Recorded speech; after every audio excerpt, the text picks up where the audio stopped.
जबलपुर शहर में अनुपमा नाम की एक औरत अपनी बेटी रिया के साथ रहती थी।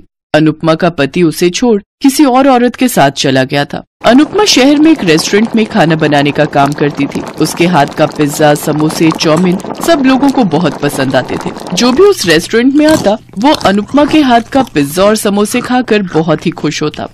मल्होत्रा साहब, आपके यहाँ के पिज्जा और समोसे खाकर तो मजा ही आ गया। ऐसा क्या डालते हो उसमें? ये सब कमाल तो हमारे यहाँ की अनुपमा का है। ये दोनों चीजें वही बनाती है।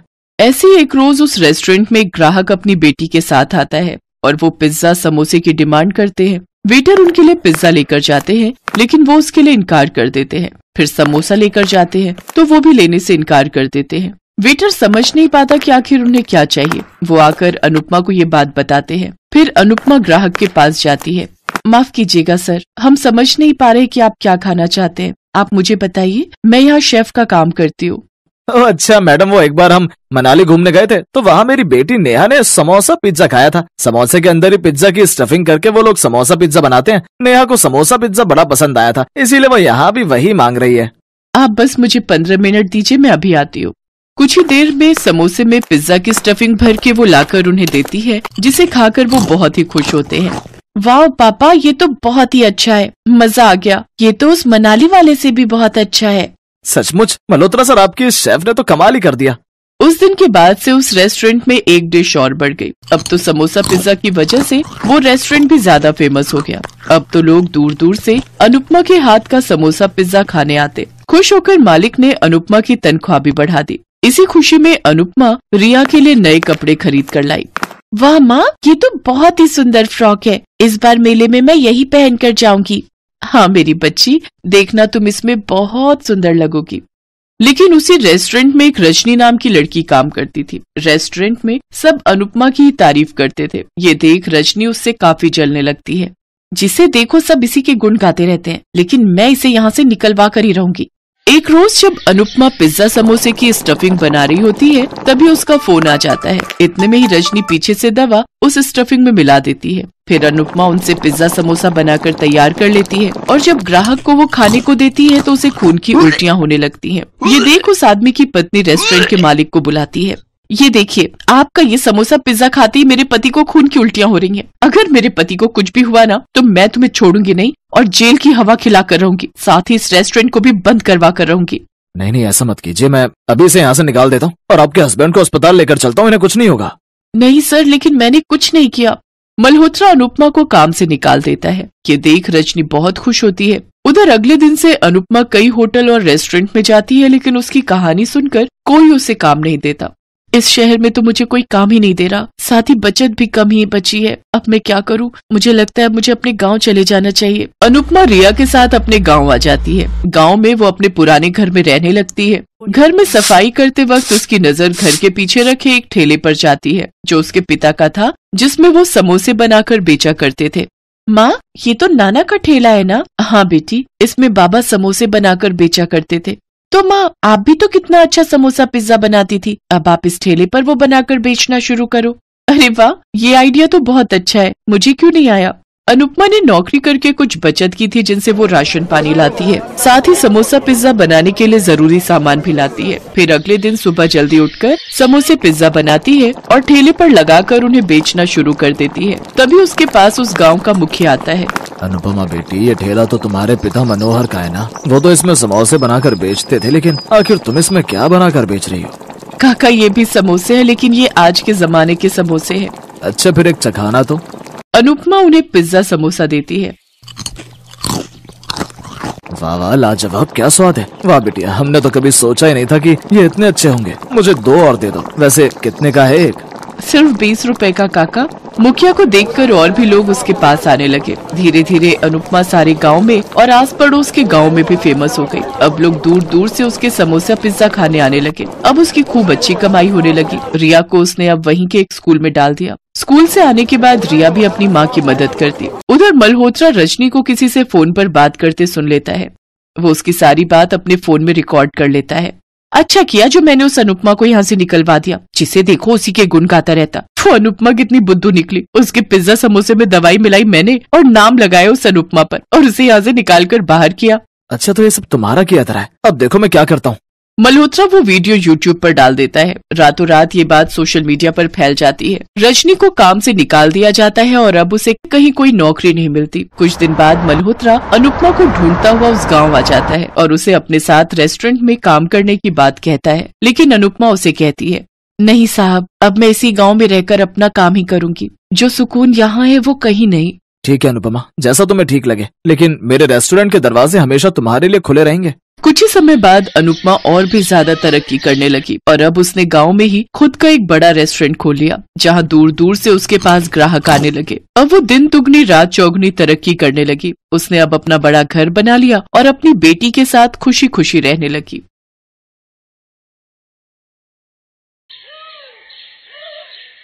मुन्नी अपने 5 साल के भाई के साथ रेलवे स्टेशन पर टॉफी बेचा करती थी, पर वहां पर उसका व्यापार कुछ ठीक से नहीं चल रहा था, इसलिए वो फिर से सड़क पर ही टॉफी बेचने लगी। थोड़ी दूरी पर एक पिज्जा के ठेले पर बहुत सारे लोग पिज्जा खा रहे थे। मुन्नी ने ये देखकर, भला यहाँ इतने सारे लोग बैठकर क्या खा रहे हैं, ये क्या है? ये सोचकर मुन्नी उससे पिज्जा खरीदकर खाने लगी। उसे वो बहुत स्वादिष्ट लगा। अरे वाह, ये तो बहुत स्वादिष्ट है, ना जाने इसे कैसे बनाते हैं। ऐसा सोचते हुए अपने भाई को भी खिलाकर वो वहां से घर चली जाती है। अगली सुबह भाई ने अपनी बहन से खाना मांगा, तब मुन्नी उससे कहती है, रुक जा मेरे भाई, तेरे लिए ही तो खाना बना रही हूँ। फिर उसने अपने भाई को खाना खिलाया और खाते खाते सोचने लगी, मुझे जल्द से जल्द कोई और काम ढूंढना होगा, इस काम से तो कोई फायदा नहीं हो रहा, कुछ करना होगा। वो ये सोच ही रही थी कि अचानक उसे कल खाया हुआ पिज्जा याद आया। मुझे ये पता लगाना होगा कि वो कैसे बनाते हैं और मुझे खुद बनाना होगा। वो ये सोचकर भाई को साथ में लेती है और पिज्जा बनाने वाले के पास जाती है। अंकल, आप ये पिज्जा कैसे बनाते हो, मुझे बताओगे आप? अगर मेरी मदद करोगे तो मैं भी बनाकर बेचना चाहती हूँ। उसके ऐसा पूछने पर आदमी ने कहा, अच्छा, तो तुम मेरी बराबरी करना चाहती हो? सुबह सुबह दिमाग खराब करके रखा है, जाओ यहाँ से। उसने उसे फटकार कर दूर जाने को कहा। ऐसी बात नहीं है, एक बार मेरी बात तो सुनिए। वो ऐसा कह ही रही थी पर उसने धक्का मार दिया। इतने में वहां से गुजर रही एक औरत ने उसे देखा। अरे क्या हुआ, क्या हुआ बेटा? और आप इस तरह बच्चे को क्यों ढकेल रहे हैं? उसके पूछने पर उस आदमी ने सारी बातें उसे बता दी। तब उस औरत ने कहा, आप भी हद कर रहे हैं, वो लड़की अपना गुजारा करने के लिए ही आपसे मदद मांग रही है, पर आप छी। उस दुकानदार को डांटकर वो औरत उस लड़की को लेकर दूर कहीं जाती है और उससे कहती है, बेटा क्या तुम्हारे इस दुनिया में कोई नहीं है? और ये लड़का किसका है? ये मेरा भाई है और हमारे माँ और बाबूजी का हाल ही में देहांत हो गया था। तब से हम दोनों ही रेलवे स्टेशन पर टॉफी बेचते हैं, पर मेरा व्यापार ठीक से नहीं चल रहा, नुकसान ही नुकसान हो रहा है। मेरी समझ में कुछ नहीं आ रहा है। बस कल मैंने ये देखा था, यहाँ बहुत लोग पिज्जा खा रहे थे, इसीलिए पिज्जा बनाने की विधि जान रही थी, पर वो मुझे डांट रहे हैं। ये कहकर वो रोने लगी। ओहो हो, ठीक है बेटा, चिंता मत करो, ये मोबाइल रख लो, इससे तुम जो चाहे सीख सकती हो। इसमें देखकर तुम पिज्जा बनाने की विधि जान लेना, फिर खुद का व्यापार शुरू कर सकती हो। इस पर मुन्नी ने हामी भरी। मुन्नी ने उस औरत के दिए हुए मोबाइल से पिज्जा बनाने की विधि अच्छे से सीख ली। मुन्नी ने घर पर पिज्जा बनाने की विधि शुरू की। पहले 4 बार पिज्जा ठीक से नहीं बना, बहुत ही बेस्वाद बना था, पर उसने हार नहीं मानी और कोशिश करती रही, तो 5वां पिज्जा बहुत अच्छा बन गया।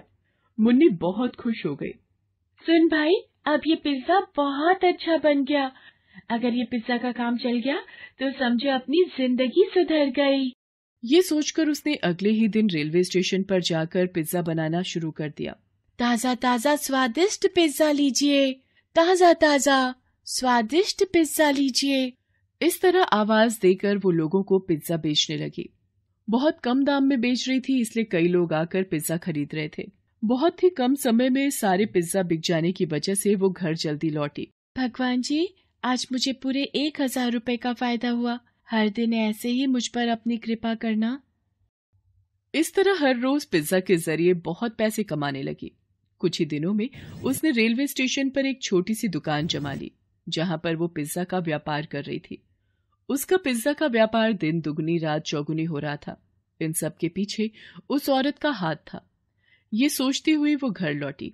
अपने माता पिता की तस्वीर के सामने खड़े होकर उसने, माँ बाबूजी, आप दोनों के बिना हमारी जिंदगी एकदम दुर्बल हो गई है।